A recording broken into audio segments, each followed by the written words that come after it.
welcome to another episode of Captive Minds. I am Shaenah Batterson and will be your host today. I'm a writer and with a Substack page called The Red Letter, and I was recently published in Covert Action magazine, and actually, I should have another article coming out soon. We'll see. With me is my comrade and co-host, Max Perry, who's an independent journalist currently syndicated with CAM. Hi, Max. Hey, Shayna, and everybody watching. Good to be back for another episode. Because of the recent shooting that happened in Minnesota at a Catholic school, we thought it would be topical to do an episode about gun control and school shootings. But before we get into more recent events, I'd like to go over a bit of the history of the Second Amendment rights and gun control. So, just for the basics, first off, in the United States, the right to bear arms was formalized by the Bill of Rights, the Second Amendment, yet in practice, it only applied to white citizens. Not too different how a lot of the things in the Constitution and the Bill of Rights, which people now say were universal, it was really only for like the white male propertied class.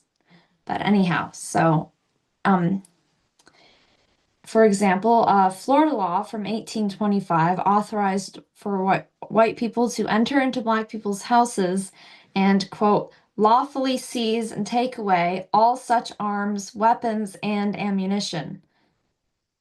And then in 1857, with what was known as the Dred Scott decision, the Supreme Court ruled that citizenship wasn't applicable to people of African descent. In the Dred Scott versus Sanford case, Chief Justice Roger Taney, I don't know if I'm saying that right, argued against equal citizenship for African Americans because it, quote, would give to persons of the Negro race the right to, quote, keep and carry arms wherever they went.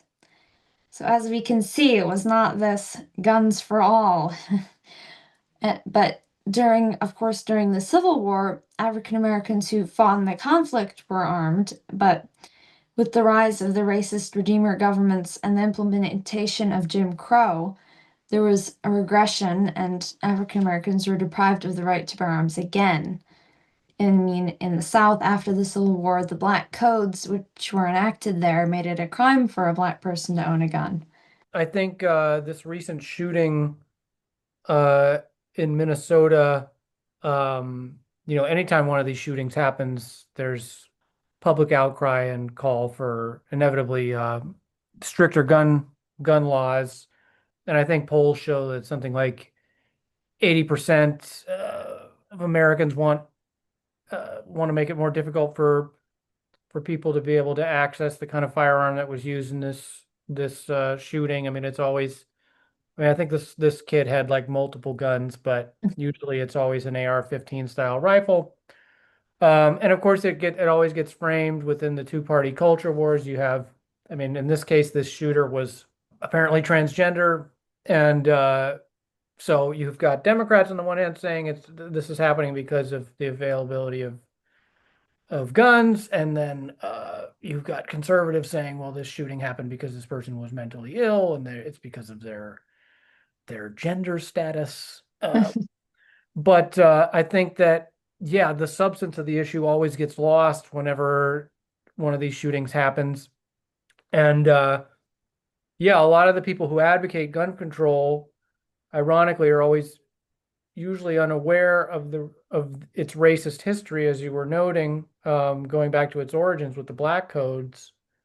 And I would just add that the whole nature of um, policing, the creation of police departments has to be mentioned here because that was concurrent and corresponded with, like the black codes and enforcing segregation and which involved restricting Black Americans from having access to firearms. Yeah, that Like the way that American policing, has roots in Southern slave patrols, which were the direct predecessor to modern police departments. And the slave patrols were organized groups, primarily created to track down and return runaway slaves to make sure They were staying in designated areas and also to obviously put down slave revolts whenever they occurred. I mean, this is the historical lineage of modern policing. So obviously, this is tied into why and how blacks simultaneously were excluded from gun ownership in post Civil War Well, law. that's really interesting, and that makes me think of, the talk about banning guns in the United States, but then these other countries that have banned guns are cited. But I think that in the United States, if guns are banned, I don't, the police would still have their guns, I think, in which that would be a terrible situation. Because, these other countries where guns are banned, the police also don't have guns usually. Yeah, exactly.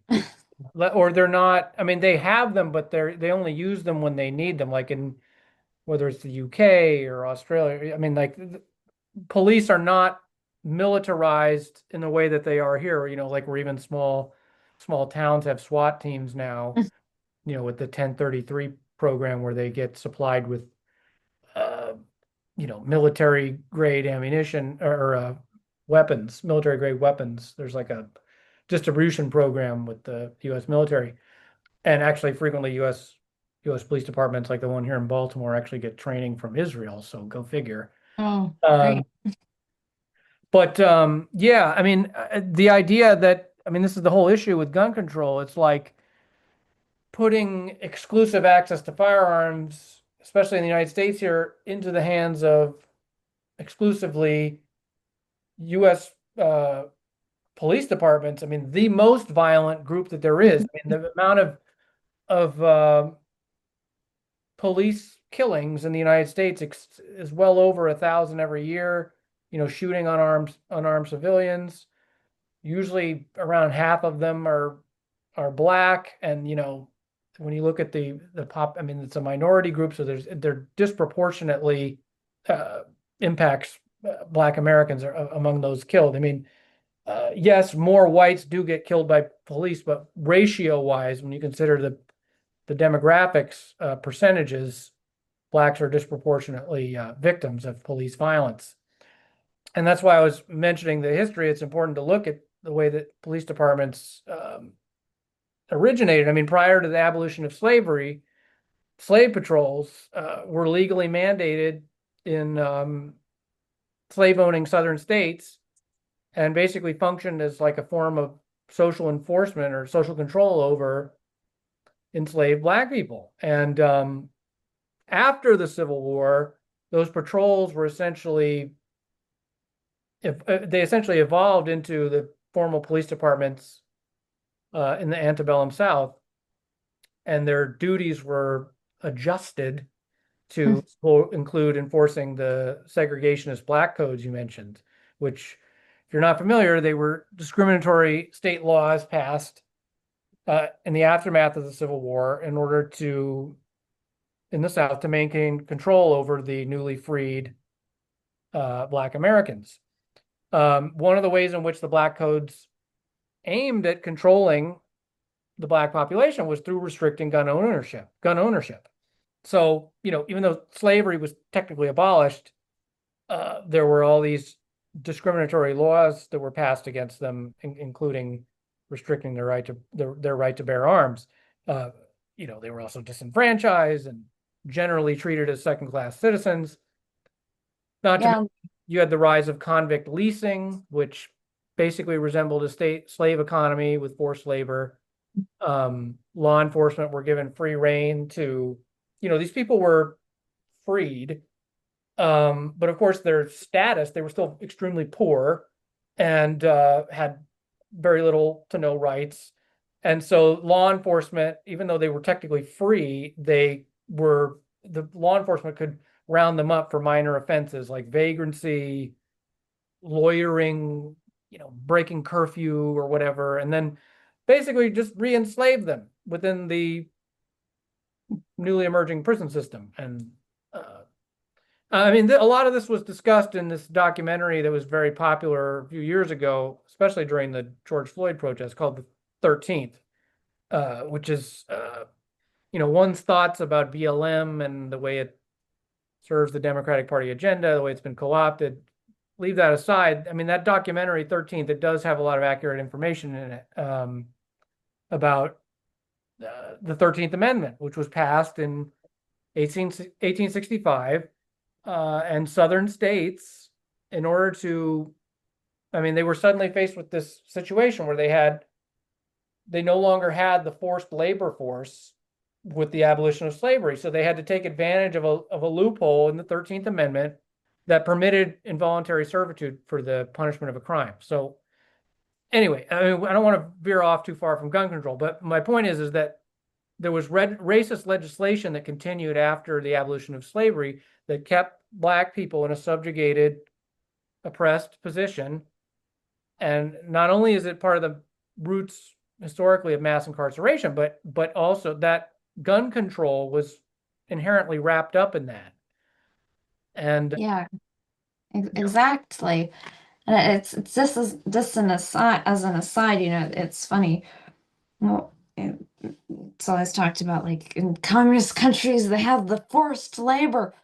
Well, a lot of stuff in the United States was built with forced labor, with slaves or with like with coolies, and it's yeah, but I um, mean, the prison population here, I mean, I think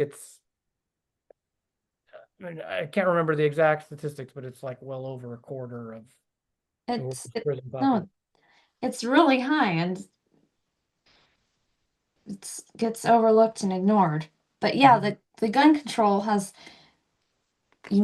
always had racial connotations, and this issue is sort of brought back in the 60s with the activity of the Black Panthers. In California in 1967, the Mulford Act was passed, which banned the open carry of loaded firearms, and the bill was specifically in response to the militancy of the Black Panther Party and to their armed demonstrations they've been having in Sacramento. The Mulford Act was actually passed under Ronald Reagan, who was the governor of California at the time, and he signed it into law. And actually, the NRA supported the act. So the NRA, people often associate it with the ferocious advocacy of gun rights, but as with that instance, there have been other instances of the NRA actually supporting gun control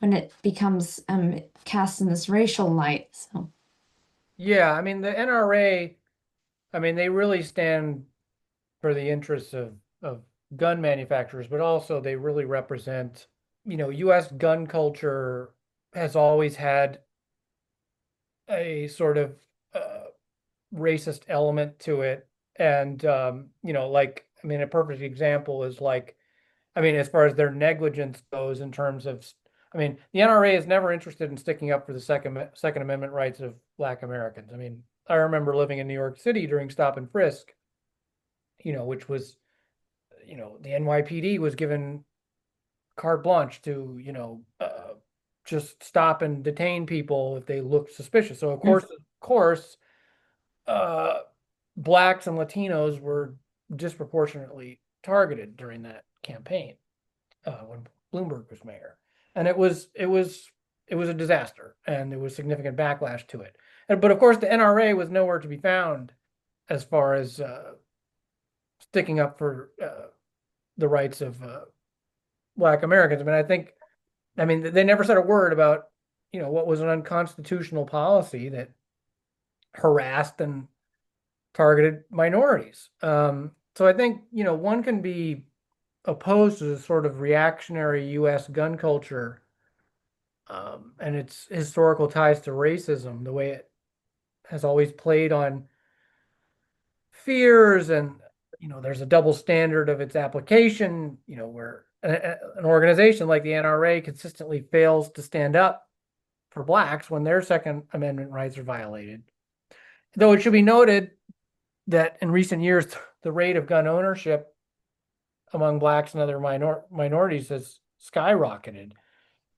I mean, obviously, U.S. gun culture is vile, and how violent our society is generally. We're the only country in the world that has these kind of mass shootings on a regular basis.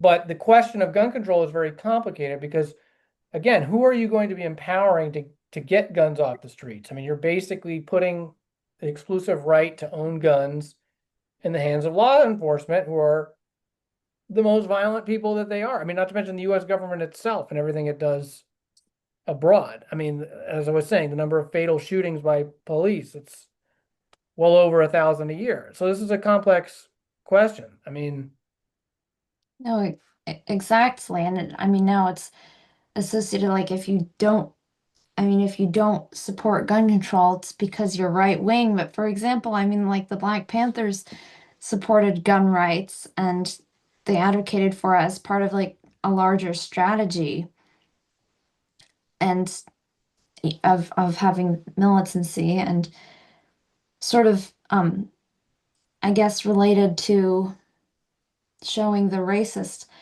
application of gun control laws. In 1973, Huey Newton wrote that, quote, if we use the laws in our interests and against theirs, the power structure would simply change the laws, close quote. And that's, I mean, that sort of was what was demonstrated with that because, you know, the right to bear arms, oh yes, but not when it's Black people bearing arms to like protect their communities. That's then not allowed.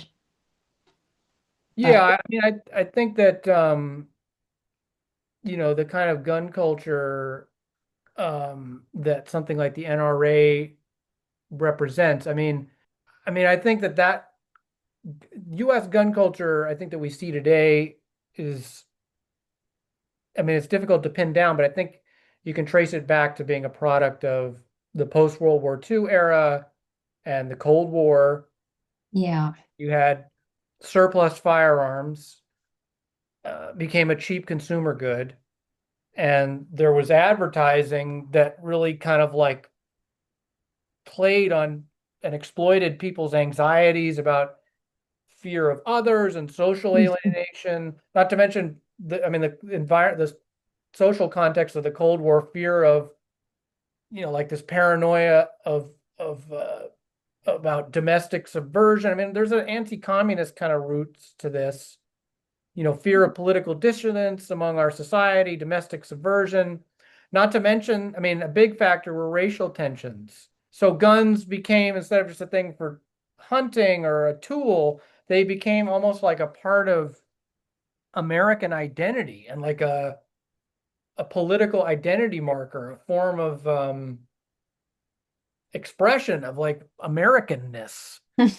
Um, Yeah.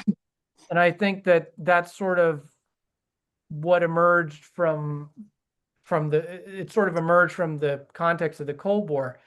And I think that it's, as far as it's the right-wing nature of it and like the dog whistling, I think a lot of people forget that prior to the civil rights era, like Democrats and Republicans, they flipped their ideologies and switched places on like the issue of civil rights. And then, like in the late 60s, Richard Nixon, when he ran for president, he adopted the Southern strategy, whereby he appealed to the racism of white conservative voters in the South in order to get elected, where states that had previously been in the blue column under the Dixiecrats, they flipped to the GOP in that election. I mean, actually, Barry Goldwater, who ran against LBJ in 1964, started that, but Nixon was successful in terms of starting in terms of that political realignment strategy, like exploiting the racial polarization in the US.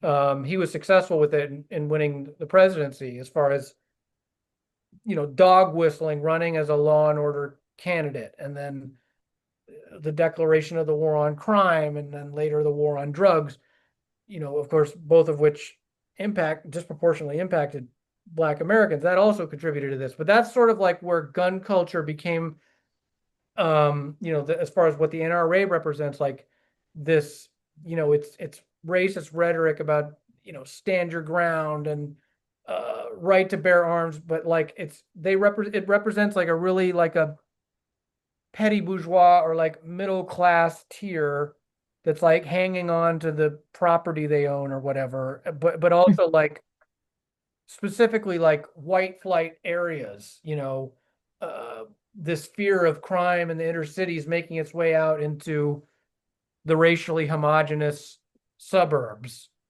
I think that that's where that, backwards,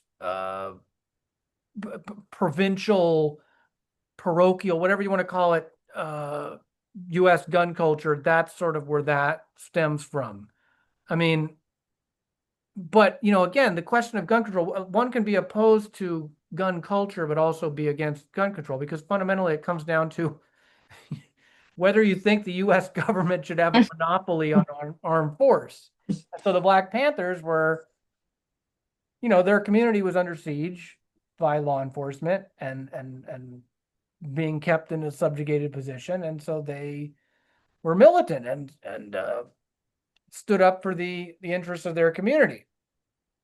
Obviously, the NRA, it represents the interests of, like I was saying, arms manufacturers and an often racist sector of the middle class, with its rhetoric about law-abiding citizens and whatnot. But like historically, gun laws in this country have been used not to disarm those people, but oppress people seeking self-determination and protection of their communities. I mean, Well, go well, ahead. that's where I think it would surprise a lot of right-wing people to know that Marx himself once even wrote that, quote, under no pretext should arms and ammunition be surrendered. Any attempt to disarm the workers must be frustrated by force if necessary, close quote. Because, you know, especially in a country like the United States, where, I mean, we've reached this absurd degree of just a violent imperialist state with almost complete loss of any kind of program, social safety net, Mhm. and almost like a plutocracy, you could say, that, to remove any sort of weapons from the people at this point, it would just be to have, violent militarized police everywhere. It would just be a bad situation. Yeah, I mean, and it's a lot of, I mean, it's a very confused debate too, right? Because I mean, a lot of people, I cannot tell you how many liberals I've encountered who think that AR-15 stands for assault rifle, like the AR in that. I mean, when it's like an AR-15, I mean, we can have a debate about whether it should be legal. But I mean, or whether like the bump stocks that make it fire faster supposedly should be legal. I mean, again, like most Americans are for stricter gun laws of some form, and it does seem to me like there needs to be a lot more oversight as far as like mentally people who have displayed serious mental health problems having readily available access to weapons that, Well, can yeah, kill obviously, massive amounts of people. But like, obviously, oh, sorry to interrupt, but it's like obviously like having the ability for like law-abiding citizens to have a firearm is totally different. Like I don't think it should be like anyone can just go into a store and buy a gun. Like that's just insane. You should have to have background checks and yeah, well, basically that, I mean, in many states at least, that's, I mean, in New York, when I was living there, I mean, I think even to get a hunting rifle, you have to have like a permit and stuff. But like most people, my understanding, I mean, I don't own a gun, so I'm not an expert. My understanding is that many guns, millions of them in the US, are bought at trade shows or exhibitions or online where they don't have to do a background check. And not to mention now we've got 3D printed guns on the streets. I mean, that's a big problem here in Baltimore because, people can get them and they're not even traceable. But yeah, I mean, I think that it's impossible to have this conversation without, just seeing US like gun violence in the United States, not just these mass shootings, but gun violence, period, as a reflection of or an inversion of the violence that the US government perpetrates abroad, as and that part of the conversation, of course, is never the one that Mm. liberals who are like the biggest gun control advocates, they never want to have that conversation. I mean, you had Democratic, you have Democratic politicians calling for gun control whenever one of these shootings happens, but then they simultaneously want to send lethal arms to Ukraine. I mean, under the last few Democratic administrations, total world arms sales have doubled.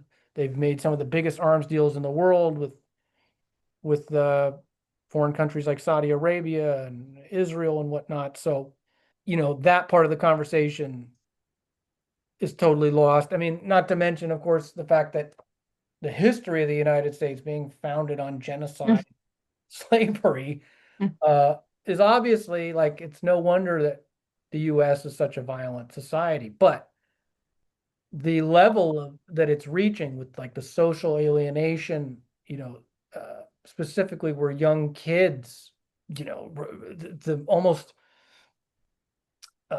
industrial scale, the frequency to which these mass shootings are happening is just unprecedented and extremely disturbing, and I think is a reflection of the U.S. as a empire that as Martin Luther King said, was the biggest purveyor of violence in the world today. Yeah, that's a good point. And I mean, that's not an issue that's often addressed in conversations about gun violence. And neither is the fact that instead of blaming individual people for going out and buying guns, there's never any pressure put on the giant arms manufacturers, which are profiting off of manufacturing loads and loads of weapons and are, very big, powerful. Like the arms companies are very powerful and very big, but they never get in their share of the blame in any kind of debate around guns, it seems. Yeah, I mean, well, the gun lobby is heavily demonized by the Democratic Party, and rightly so. I'm certainly no proponent of U.S. gun manufacturers, but the hypocrisy, like I was saying about the way that Democratic Party politicians who are so big on gun control domestically have no problem with sending lethal aid and weapons to a country like Ukraine, where there was a big with a big scandal over the total lack of oversight, where all these guns that were being sent over there were ending up on the black market. I mean, it's like it's inevitable. Like these guns are going to end up even coming back here, on the streets, or being sold on the black market in places abroad. And it's just the level of hypocrisy on that. I mean, again, anytime one of these mass shootings happens, both sides just use it as a political football to score points against one another. Meanwhile, the actual substance, any kind of substance of the conversation just gets lost. But, Nick, go ahead. oh, sorry, I was just gonna say, and that the can like, and it's the questions that were asked of like what conditions in society cause this to happen. Like why, what makes people want to go do this? It becomes instead superficial as to whether or not guns should be allowed, whether this, whether that, instead of, obviously there's something wrong in a society that has this many shootings happen. Yeah, I mean the roots of the problem are never addressed. I mean, again, like it seems pretty reasonable for people to be calling for stricter background checks and even access to some of these guns that, people who have displayed concerning signs, and there needs to be greater oversight, and I mean, but at the same time, it's like, I mean, there are millions, an incalculable amount of guns on the streets. I mean, it would be Mm. impossible to get them all anyway. I mean, in Baltimore, they regularly have these things conducted by law enforcement, these drives where people turn in their guns for money, to get guns off the street. And that's all well and fine, but is it really going to address the root of the problem? No, of course not. And I think that, I remember, Michael Moore, who's a liberal filmmaker. I mean, he used to be more further to the left, but these days he's become really just a Democratic Party shill. But at once upon a time, he actually was a decent filmmaker. I mean, he made Roger and Me and numerous other documentaries. But he famously made a film about the gun issue, and he was brought up in a family, where he was in the NRA. He's from Michigan, and he famously made the documentary Bowling for Columbine. And it's not perfect, but he makes some very worthwhile observations in that documentary. I remember even right after Columbine, he made these statements where, uh, the Columbine High School shooting in Littleton, Colorado, in April 1999. These two kids, almost, I think they were about 18 years old, just days away from graduating.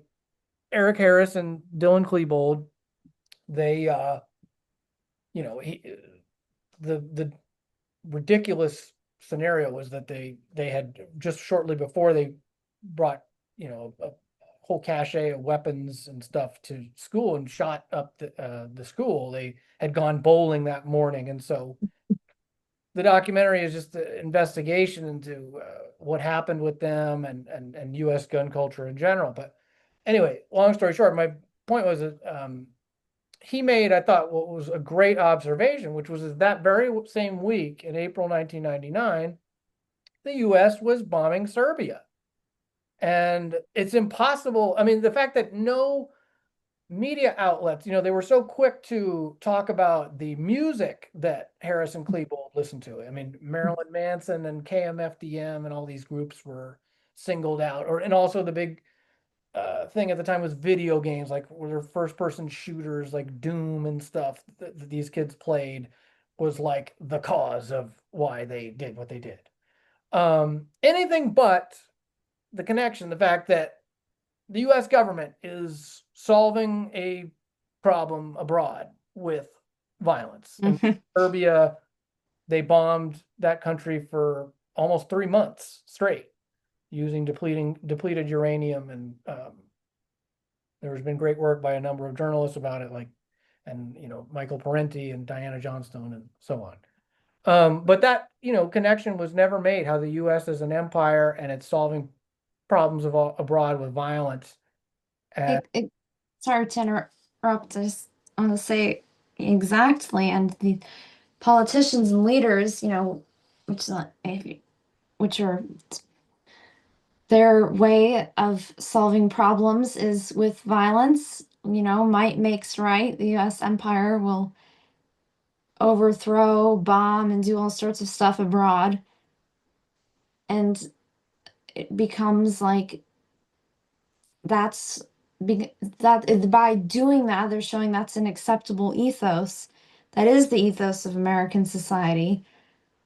So in a way, the kids that do the school shootings are just mirroring that problem solving by violence. yeah, I mean, it's impossible for any serious conversation to ignore that elephant in the room when it comes to this issue. But unfortunately, that is what, the quality of the media in this country has deteriorated so much, but they just refuse to draw any connection at all between those two things. And Columbine, that was a long time ago. I was in junior high school when that happened. Since then, I mean, the amount of school shootings that happened since, I mean, I've lost track. I mean, and they've gotten way more deadly. I mean, in that school shooting, I think there was like maybe 12, it was like less than 20 people. Now, there are mass shootings where just dozens of kids are killed. And then they're even getting younger with, stuff like Sandy Hook. Um, just it's just disturbing. But that was kind of like when, the big conversation about gun control and school shootings was really starting to come to the forefront. And another great part of that documentary is when, I mean, he also Michael Moore also interviews Trey Parker and Matt Stone, who were the creators of South Park, and they were from Littleton, Colorado. But there's also a great part where he interviews Marilyn Manson, who was like really singled out for blame, as a shock rocker, that the nature of his music had a negative impact on these kids and drove them to kill their fellow classmates with violence. I understand you wanted to play a clip from that. Yeah, I'm gonna just share this clip because I think what Manson says in this interview about fear is exactly right. Hold on. When I was a kid growing up, music was the escape. That's the only thing that had no judgments. You know, you can put on a record and it's not going to yell at you for dressing the way you do. It's going to make you feel better about it. Some will be so brash to ask if we believe that all who hear Manson tomorrow night will go out and commit violent acts. The answer is no. But does everybody who watches a Lexus ad go and buy a Lexus? No, but a few do. I definitely can see why they would pick me, because I think it's easy to throw my face on a TV because I'm, in the end, sort of a poster boy for fear. Because I represent what everyone's afraid of, because I do and say what I want. If Marilyn Manson can walk into our town and promote hate, violence, suicide, death, drug use, and Columbine-like behavior, I can say, not without a fight you can't. The two byproducts of that whole tragedy were violence and entertainment and gun control. And how perfect that was the two things that we were going to talk about with the upcoming election. And also then we forgot about Monica Lewinsky, and we forgot about the president was shooting bombs overseas, yet I'm a bad guy because I've sang some rock and roll songs. And who's a bigger influence, the president or Marilyn Manson? Do you know, I'd like to think me, but I'm going to go with the president. do you know that the day that Columbine happened, the United States dropped more bombs on Kosovo than any other time during that war? I do know that, and I think that that's really ironic, that nobody said, well, maybe the president had an influence on this violent behavior. No, because that's not the way the media wants to take it and spin and turn it into fear, because then you're watching television, you're watching the news, you're being pumped full of fear. There's floods, there's AIDS, there's murder, cut to commercial. Buy the Acura, buy the Colgate. If you have bad breath, they're not going to talk to you. If you got pimples, the girl's not going to fuck you. And it's just it's a campaign of fear and consumption. And that's what I think that it's all based on, is the whole idea that keep everyone afraid and they'll consume. And that's really Right. as simple as it can be boiled down to. Right. If you were to talk directly to the kids at Columbine or the people in that community, what would you say to them if they were here right now? I wouldn't say a single word to them. I would listen to what they have to say, and that's what no one did. Yeah, I think what he was saying about the fear, that's also a part of it too. These shootings happen and it sparks like a mass panic, and it's the fear is fueled, and two, it can then that's all that's filling the news, and more important events maybe happening abroad get ignored because even with this recent shooting in Minnesota, that's being talked about a lot, but the fact that like there are a bunch of US Navy ships going down to Venezuela 'cause, Trump placed like a $50,000 bounty on Maduro is for the most part being ignored. I mean, and two, this is just a example from my personal life, but a few years ago there was a shooting at the county fair in Eugene. That's what the news said. There was a shooting. I had a friend who was there, heard the shots. Well, it turned out what had happened was like a guy had kind of an aggressive confrontation with another guy. It was about a girl. They like kind of got into a tussle, and one guy ended up having a concealed carry, and his gun it misfired. It went off. I don't think no one was killed. I think someone might have gotten slightly hurt, but it was painted in the local news like it was a shooting at the fair, and that's to paint it. When I heard a shooting at the fair, I'm imagining like someone shows up with an AR-15 and just start blowing the place up. But Yeah. no. But after this, now to go to the county fair, you have to have the metal detector, and you have to have a clear bag, and it's like all locked down now just because of this incident. And I think that sometimes they're used as an excuse to put greater restrictions and just promote a generalized culture of fear and paranoia. And I mean, absolutely, absolutely. I mean, now, I mean, what you're saying about the clear bags, I mean, now, I mean, it's ridiculous. Concerts and sporting events. I mean, anyone who's been to any large venues recently will tell you. I mean, uh, it's not quite as bad here in Baltimore, but like in New York, I mean, you go to Citi Field or Yankee Stadium, you can't even bring in a bag. You can have a fanny pack, but you can't even bring in a bag, much less not a clear bag. You can't. It's just the level of control. The top of the whole restrictions on airlines and stuff. I mean, this stuff is used to infringe on people's freedom of movement and just the level of control law enforcement has over our lives and lack of privacy and infringing on our constitutional rights. So gun control, I mean, the whole nature of these shootings, it's a complex issue, but I think that the issue of gun control is very complicated. And many of these shootings, I don't know about school shootings, but many of these mass shootings and really domestic terrorism in general, I think is arguably a lot of them are the result of something like sting Mm. operations, which in my view are a highly unethical practice by law enforcement. In many countries, stings are banned, and for good reason, because they ultimately, I think, endanger the public. They don't protect us. And they create crimes that wouldn't otherwise happen. I mean, with something like mass shootings or terrorism, these things on their own would happen at random, or certainly not the scale at which they're happening, where it seems like they're almost being engineered on a mass scale to the point where it seems like, I mean, the FBI, like the surveillance state we live under, I mean, how can they have expanded the surveillance state and be spending a gargantuan amount of money that, and yet these things just continue to proliferate?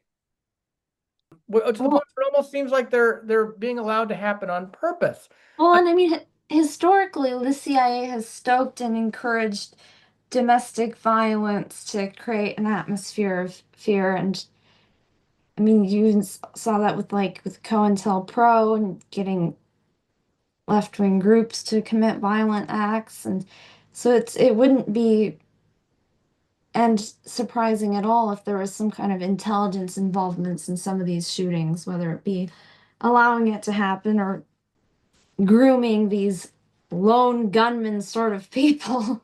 Well, yeah, I mean, definitely. I mean, 9 times out of 10, I mean, I don't know if it's that high, but very often when they happen, it always comes out after the fact to the point where it's almost a joke now that the feds or law enforcement had some sort of contact with, or in some cases even interviewed the shooter beforehand, or they were at least on their radar, had done something to get them put under surveillance somehow. And there's an abundance of evidence that law enforcement, particularly the FBI, target individuals who are mentally unstable, usually prone to some kind of political extremism. And through sting operations, they try and entrap them or entice them into doing something they wouldn't otherwise do. Now, with school shootings, I don't know how often this is the case. I do think with some of them, it's certainly possible. But I mean, mass shootings in general, which is really, we don't just want to talk about school shootings, but mass shootings in general, I think we have to kind of address here. And online is one of the main places that the FBI is doing this. And they've even been busted doing this with individuals who are developmentally disabled or or mentally ill. I mean, I remember Really? yes, there was a story in The Intercept. People can look it up. if they don't believe me, this was like a couple years ago. There was a story in The Intercept about how the FBI had targeted an 18-year-old boy who was mentally ill. He had autism and clinical depression, not unlike this person that seemingly did this Minnesota shooting. And they were ensnared in like a terrorism sting. And the FBI tried to groom him. It's various kinds of political extremism. They do this with right-wing terrorist uh, people who are right-wing extremists, people who are interested in Islamic extremism, radical Islam, and they'll even try and do it with uh, leftists too. So don't be naive out there. And this kid actually, he had, I guess, started out interested in right-wing extremism, and then he at some point shifted to radical Islam. And so basically, in this terrorism sting, the FBI tried to groom him to pledge allegiance to ISIS and go abroad to fight for ISIS in this sting. And actually, what happened was this kid, he was a minor at the time. Basically, his mom, he had displayed signs of mental health problems. He was behaving erratically. He had made violent threats against his mom and I guess other family members. He had spent several months in like a mental health treatment facility. And at some point, he became fixated on radical Islam. And so his mom, I mean, just what she was thinking, I don't know. But his mom basically went and reported him to the authorities, thinking that they would help her. Thanks, Mom. Jeez. So yeah, I mean, that was her first mistake. But the FBI, of course, fully aware of his history, what they did was first of all, they waited. He was a minor at the time when his mom reported him. They waited till he turned 18, and then they used two informants who proceeded to establish contact with him and develop a relationship with him. You know, he's not all there. He's got mental health problems. And of course, instead of helping him like his mom was hoping they would, they proceeded to try and encourage him to pledge allegiance to ISIS so they could arrest him, which is what they eventually did at the Denver International Airport, which, by the way, I was at recently and has some very bizarre murals. But anyway. Yeah, there's I think, a bit of a whole conspiracy theory about that airport because of them. Yeah, it's some weird. underground base or something. It's bizarre. But anyway, so they arrest him as he's trying to board a flight to Turkey under the impression that he's going to be going off to join the Islamic State and fight for them in Iraq and Syria. And now he's facing like 20 years in prison. His family, his mom, of course, is saying that the feds groomed him. They arrested him for the very crime that they were encouraging him to commit, that he had a history of mental health problems that they were aware of. So, this is what the FBI is doing with their tax dollars. They're preying on mentally vulnerable people and putting the public in danger. I mean, so you can see how, like a lot of these shootings, in many cases, they even provide them access to a bomb or give them a bomb or a weapon.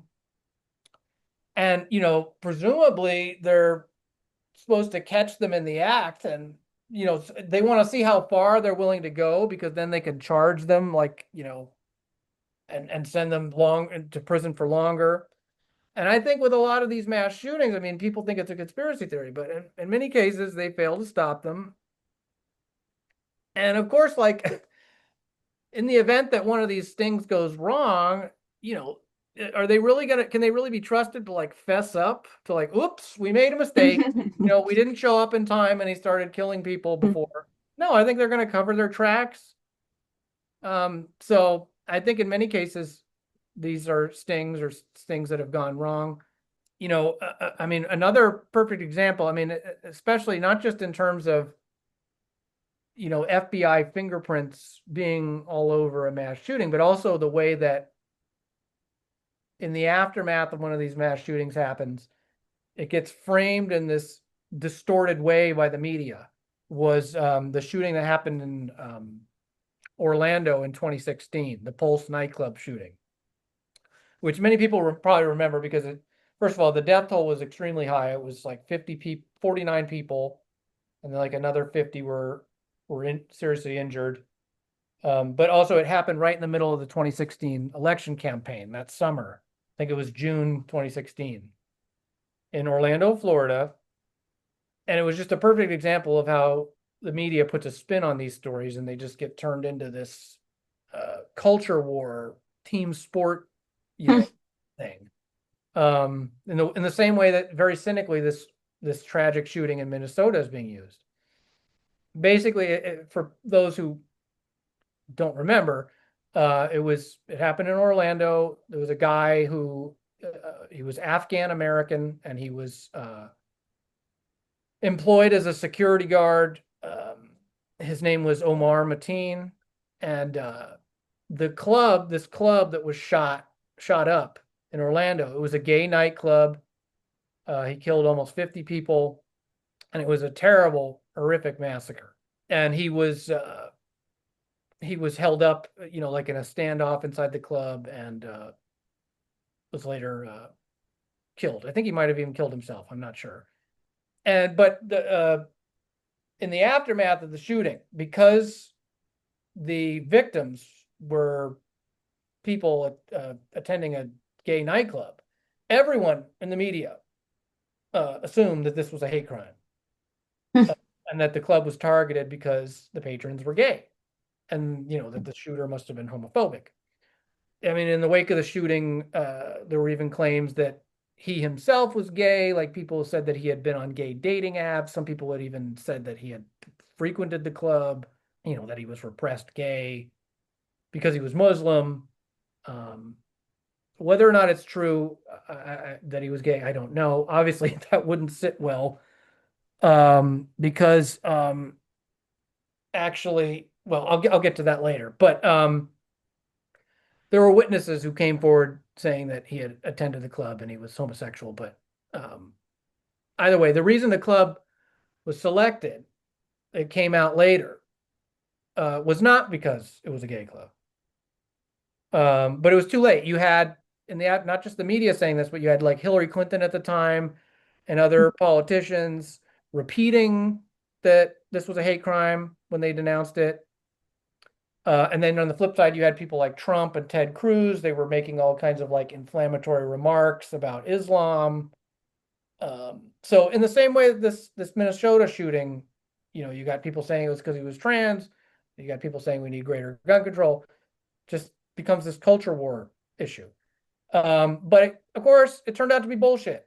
The reason that the club was targeted was because it had little to no security. And Omar Mateen had actually selected it at random. This is according to his wife's testimony, who was with him when he went scouting for clubs. The forensic evidence presented at the trial indicated that he had considered several other venues before finally settling on the Pulse nightclub because it wasn't as heavily guarded. I'm not even sure that he was aware that it was a gay club. But it was too late. There was this proliferation.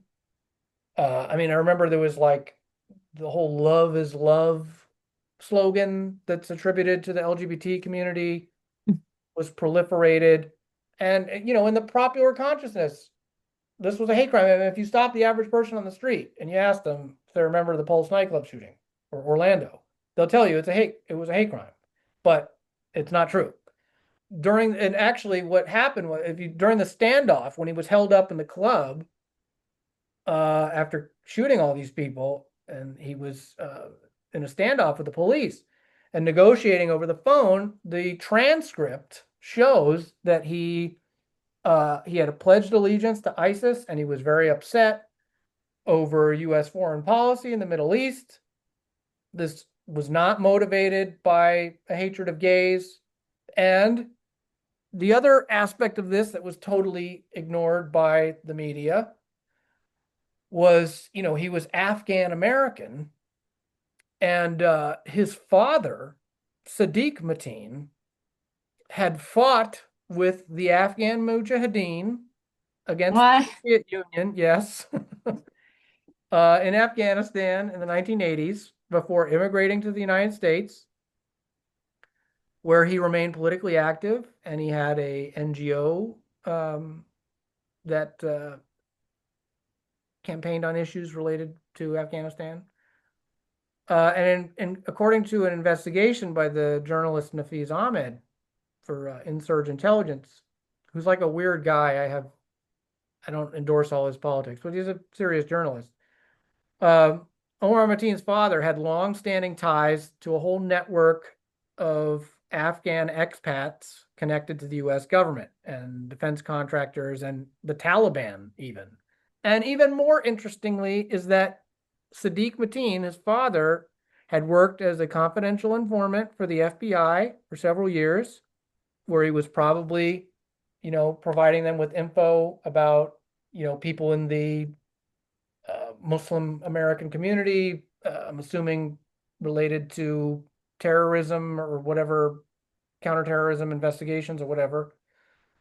But not only did his dad act as an informant, but Omar Mateen himself, the FBI had been warned about him. He'd been on the FBI radar prior to the Orlando shooting. He'd worked as a security guard that for a company that was actually contracted by the military in Afghanistan. He himself had never fought abroad or anything, but he had drawn suspicion after he made statements and like implicit threats saying he like knew people in Al Qaeda or something to that effect, and people were suspicious, and so they reported him. And the FBI surveilled this guy with Omar Mateen for over a year in like two different investigations, and they found that he didn't pose a threat, and they actually took him off a watch list, which is just like, in hindsight, I'm sorry, it's incredibly suspicious. I mean, granted, it's a civil liberties issue, like how long the feds keep people on these watch lists. Like, if they aren't a threat, it's obviously wrong to keep them on. But, nevertheless, this guy was able to buy weapons. I mean, I'm assuming he wouldn't have been able to buy had he been on a watch list, like buying an AR-15 style weapon. So you got to ask, like, why was he taken off? Like, how could they watch him for over a year and not know But he was a threat? yeah, At the time, this was the deadliest mass shooting in U.S. history until it was surpassed the next year by the one that happened in Las Vegas. But this is, it's like, did they know? And then they were, did they entice him to do this? And did they not catch him in time? Like, are they really going to cough up to that? Like, if they are, well, well, culpable for a shooting, helping him or encouraging him to do this, and they were supposed to catch him and they didn't, or, you can't blame people for having conspiracy theories about this stuff. yeah, I mean, well, there's sort of the whole, I mean, sort of it's, you even see it in a lot of like fictionalized movies and TV shows that the FBI, the CIA, they're incompetent. Like these people, they're just constantly messing up and overlooking things. Keystone cops. And Yeah. at a certain point, it's like, well, but isn't it perfect that they pretend to be incompetent when they're really like purposely allowing this terrible stuff to happen? It Because certainly seems that way. like I know to get into these sorts like the FBI or the CIA, you have to go through all this education, all this training. Like it's not like any person off the street can be like, I'm going to be an FBI agent. Like, Well, I wanted to play a clip, because I know we started out talking about school shootings, but I wanted to cover sort of like mass shootings and terrorism in general. But there's a clip I remember, I think this was not long after Sandy Hook or one of those shootings of, this is like a clip of Judge Andrew Napolitano, who's like a libertarian guy, but it's a clip talking about the way that terrorism is and these shootings are like kind of manufactured by the FBI, and how unethical sting operations are. So let me just oh yeah, can I say one more thing really quickly? sure. Just to add, if we were talking about the foreign policy that the U.S. does. I mean, I would say if you're talking about promoting gun violence abroad, sending like billions of dollars and a ton of arms to the Mujahideen definitely promoted a lot of violence abroad.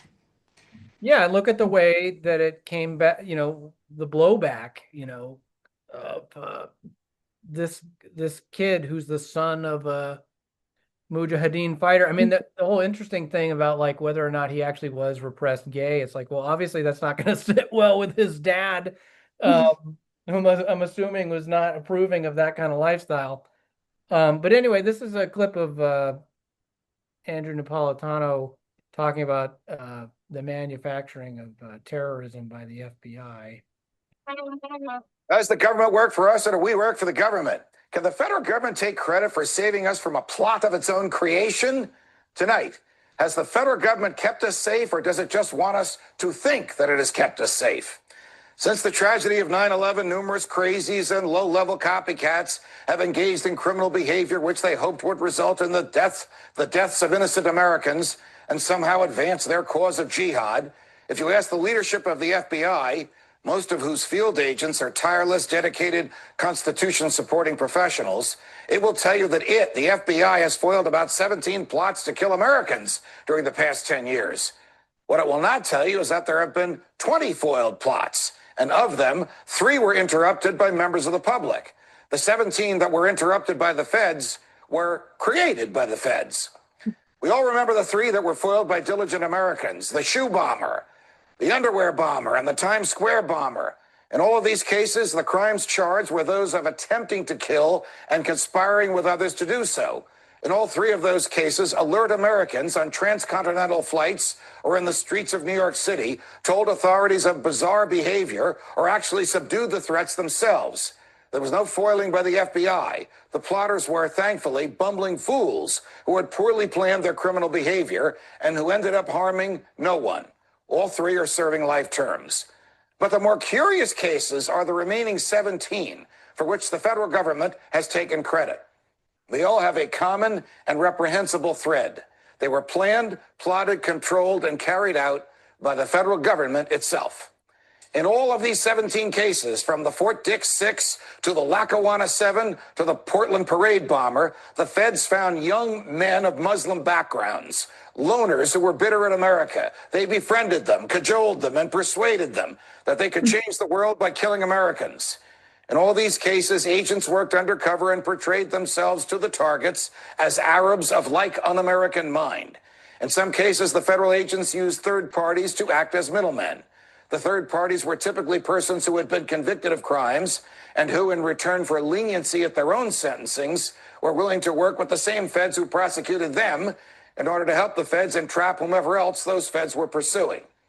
Thus, in all 17 of these cases, because of the command and control of federal agents, no one was ever in danger, no one was harmed, no bomb went off, and no property was damaged. But in all those cases, the losers whom the feds targeted each believed that they were interacting with real plotters who would bring them cash and bombs. As we know, sometimes the cash arrived, but the bombs never did. The defendants were essentially charged and convicted for playing a game with federal agents. The most recent of those government-generated plots was revealed yesterday. It has a new twist because it allegedly involves agents of the intelligence apparatus. Like, I just think that it's very, what he's talking about is that's what, I think is really going on here in a lot of these cases.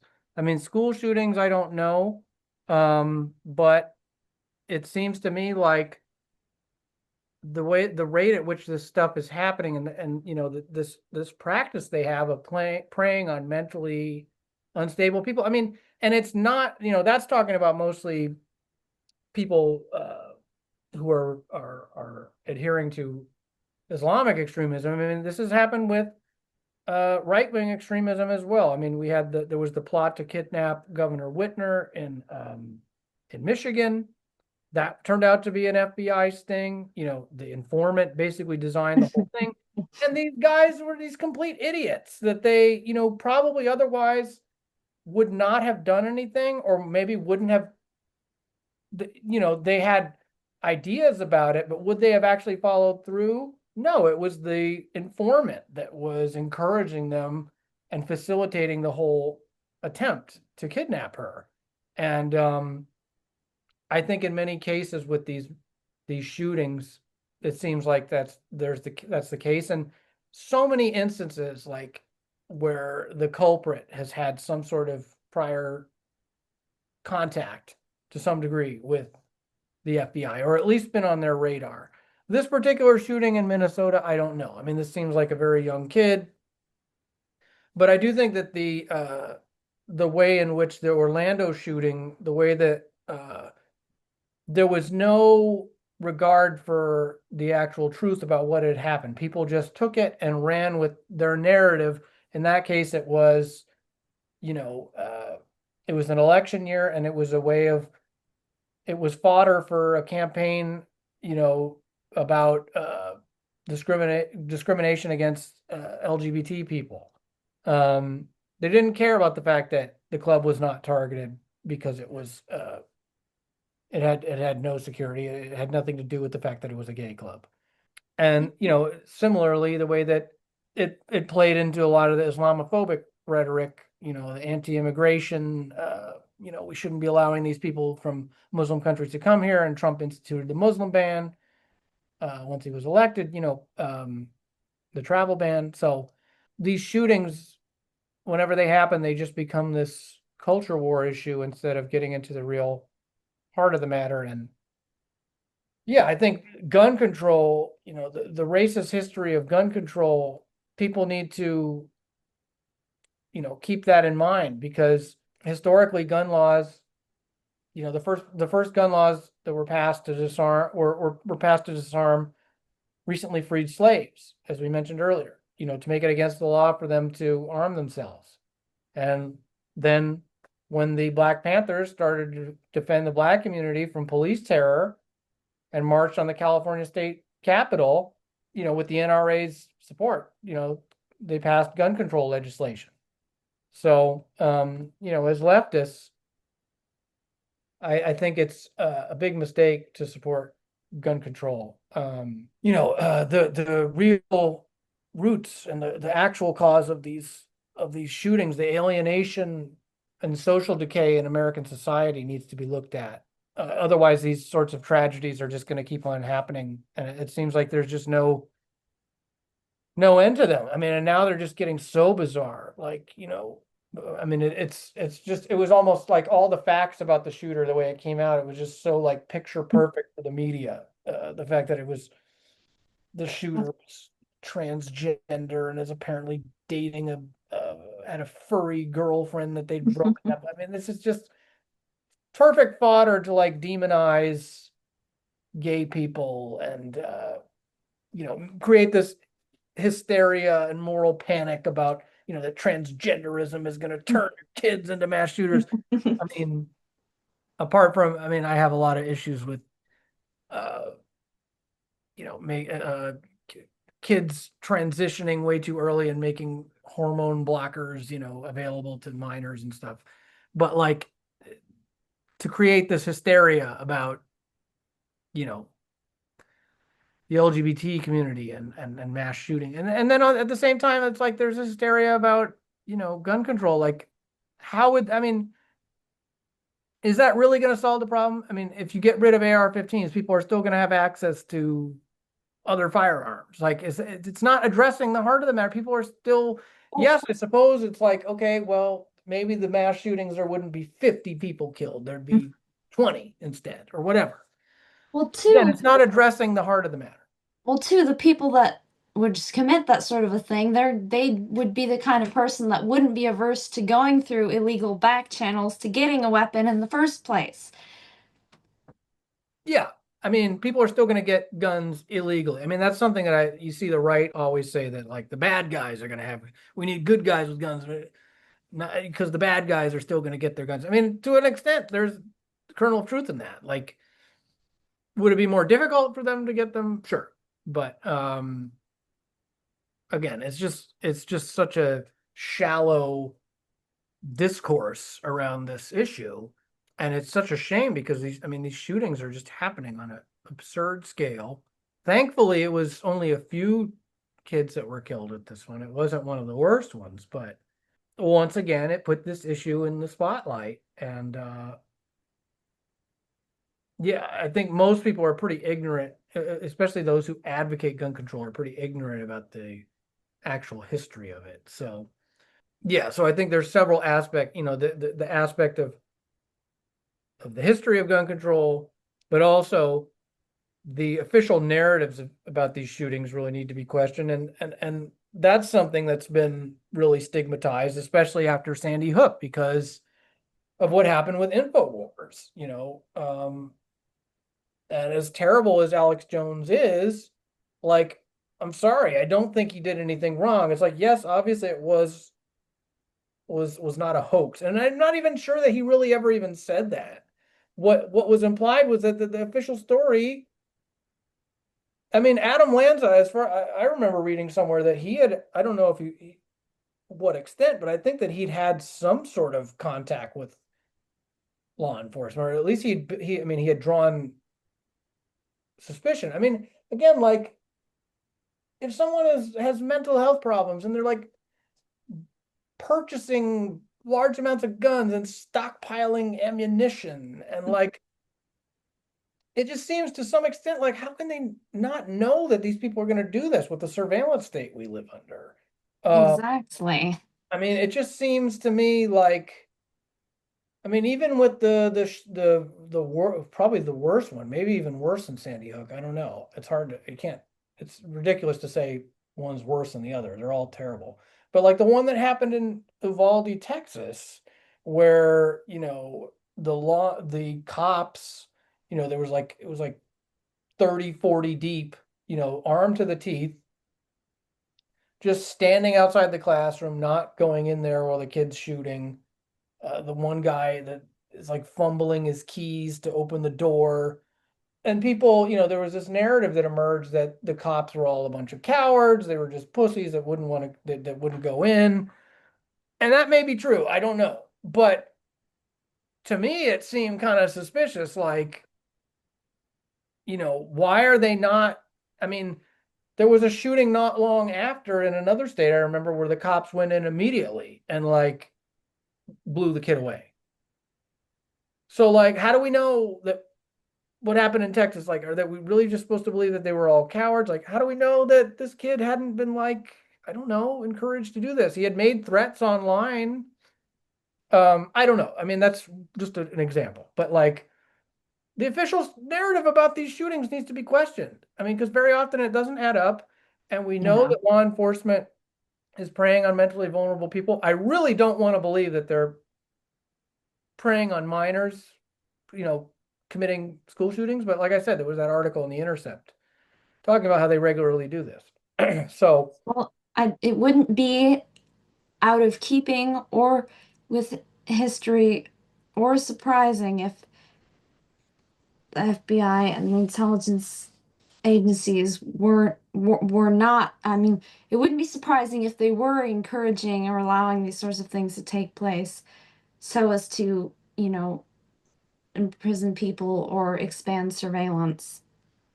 yeah, I mean, it's horrific to think about, but I mean, when you look at their record, I mean, yeah, it wouldn't be out of character for them. And at the very least, we know that these sorts of operations are happening where they're putting the public in danger and only increasing things like terrorism and mass shootings when they're supposed to be uh, putting a stop to them. And like I said, the whole discourse around this issue of gun control and shootings has become so vapid and just turned into this culture war wedge issue that it's really does a disservice, because it is an incredibly serious issue and most Americans really do want something done about this. Again, I'm for gun rights within reason. I'm not a libertarian. Like, I don't think that people should be allowed to go to a store with a machine gun, like, or drive a tank down the street. And I do think it's reasonable to be calling for greater background checks and all that kind of thing. But I just think that it was important to have a discussion about the issue of gun control and mass shootings in the wake of this recent shooting, because uh it is a serious issue that really needs to be addressed. Did you have any final thoughts, Shaenah? I think we're getting close to Um, wrapping up here. just that, this has been a good discussion, and I hope that the FBI doesn't look at my listening history on music streaming because I could be targeted. Yeah, I mean, it's absurd. I mean, again, yeah, like it's so dated now, obviously, kind of, but yeah, I mean, when Columbine happened, I remember like, because I was in junior high at that time and being like asked about, listening to those kind of rock groups, and there was like this, people were actually seriously having a discussion about whether video games and loud rock music had compelled kids to commit mass shootings, not anything that could have actually, like the social alienation and what's wrong with American society. Well, even if it was the music or the video games, you still have to ask what makes people want to play a violent video game in the first place. Like, you know what I mean? Or listen to mm, aggressive music. Like, it becomes at a certain point, like there is something, no matter what wrong way you frame it, you can't deny that there's something in society that's causing this. yeah, and that's what gets totally lost. They're just looking for scapegoats. And even now, like with these shootings, that's what's going on. It's they're talking about the transgenderism. They're not talking about, okay, well, like what's causing someone to want to do that. I mean, this individual also displayed like wildly incoherent views. They wrote all kinds of messages. I mean, they were anti-Israel. So now it's being like framed by the right as like this person was anti-Semitic, and yet they target a Catholic school that they had attended when they were young. I mean, it just makes no sense. The kid was clearly, it's really inappropriate for either side to be taking this, like using the fact that this kid did this and attributing it to those reasons. Like this kid had there was no coherence to his views. Like he was really anti-Trump, apparently. Um, he wrote all kinds of messages on his gun, which is another thing that's like, I wrote a couple articles about the Christchurch mosque shooting in New Zealand, which was committed by a Islamophobic right-wing terrorist. And that country uh, hadn't had a mass shooting since like the 90s. I think this happened in 2018. And yeah, it killed, I think it was about 50 people, worshipers in a mosque. It was, you know, motivated by racial hatred and Islamophobia. And, this kind of thing, I mean, I remember not long ago, I mean, Sweden recently acceded to NATO, and they don't have a history of mass shootings at all. But like not long after they joined NATO, they actually had their first school shooting, I think earlier this year. I think like something like 10 or 11 people died. So it's like they've broken their decades of neutrality and joined the US empire. And within a short period of time, they're already starting to resemble the US with gun violence. So anyway, I think this has been a good discussion. I mean, it's such a deep subject. We could have gotten into way more detail, more shootings, but I think we kind of touched on some of the main points. If you're watching this on YouTube, please hit like and subscribe and leave comments. We'd love to have your feedback. If you're watching us on Substack, we have a YouTube channel. It's Captive Minds Pod. If you're watching us on YouTube, our Substack is shaenahbatterson.substack.com. You can also follow us on X. It's Captive Minds X. My name is Max Perry, and Shaenah Batterson is our producer and puts together this every week. So credit to her for that. Yeah, we'll be back in a week or two for another episode of Captive Minds. Thank you for tuning in. Thank you. Goodbye.